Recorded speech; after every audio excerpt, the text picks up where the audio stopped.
नमस्कार, स्वागत है आप सभी का। मैं हूं आपके साथ प्रतीक्षा। लाल बहादुर शास्त्री भारतीय राजनीति के ऐसे नेता रहे हैं जिनको लोग उनकी सादगी के लिए भी खासा पसंद करते हैं। शास्त्री जी एक कुशल राजनीतिज्ञ होने के साथ साथ सरल और सहज व्यक्तित्व के थे। आज उनके जन्मदिन पर ऐसे कुछ किस्से हम आपको बताते हैं जिन्हें सुनकर आप वाकई हैरान रह जाएंगे और सोच में पड़ जाएंगे कि क्या वाकई कोई प्रधानमंत्री इतना सरल और सहज हो सकता है। तो चलिए बताते हैं। बात उन दिनों की है कि जब लाल बहादुर शास्त्री जेल में थे। जेल से उन्होंने अपनी मां को पत्र लिखा कि 50 रुपए जो मिल रहे हैं क्या उससे घर का खर्च चल जाता है। मां ने पत्र के जवाब में बेटे को लिखा कि बेटा 50 रुपए में नहीं बल्कि 40 रुपए में ही मेरा घर खर्च चल जाता है। तब शास्त्री जी ने उस संस्था को पत्र लिखकर कहा कि आप हमारे घर प्रत्येक महीने सिर्फ 40 रुपए ही भेजिए, बाकी का 10 रुपए किसी दूसरे गरीब परिवार को दे दीजिए। शास्त्री जी बहुत कम साधनों में अपना जीवन जीते थे। उनका एक किस्सा और है। कहा जाता है कि वो अपनी पत्नी को फटे हुए अपने कुर्ते दे दिया करते थे और उन्हीं पुराने कुर्तों से उनकी पत्नी रुमाल बनाकर इस्तेमाल करती थी। ऐसा व्यक्तित्व था लाल बहादुर शास्त्री का। अकाल के दिनों में जब देश में भूखमरी की विपत्ति सी आ गई थी तो शास्त्री जी ने कहा कि देश का हर नागरिक अगर एक दिन का भी व्रत करे तो भूखमरी वाकई खत्म हो जाएगी। लाल बहादुर शास्त्री के बेटे बताते हैं कि शास्त्री जी ने कभी भी सरकारी खर्चे पर कोई कार नहीं ली और उनकी सादगी के एक नहीं दो नहीं ऐसे सैकड़ों किस्से हैं जो आपके और हमारे जहन में यूं ही ताजा हो जाते हैं। एक बार की बात है, वो अपने घर की महिलाओं के लिए साड़ियां खरीदने गए थे और एक मिल में चले गए। मिल मालिक ने उनको प्रधानमंत्री जानकर कुछ अच्छी और महंगी साड़ियां दिखाई।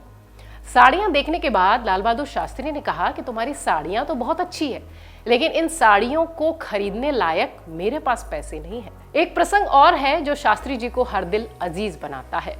एक बार वो एक ट्रेन के कोच में सफर कर रहे थे। जैसे ही वो कोच में चढ़े, उन्होंने अपने पीए से कहा कि बाहर बहुत गर्मी है पर अंदर इतनी ठंडक क्यों। पीए ने बताया कि आपके लिए भीतर कोच में कूलर लगा दिया गया है। इस बात पर शास्त्री जी बेहद नाराज हुए। उन्होंने कहा कि इस कूलर को जल्द से जल्द मेरे कोच से हटवाया जाए। और आप यकीन मानिए ये वाकया तब का है जब वो प्रधानमंत्री थे।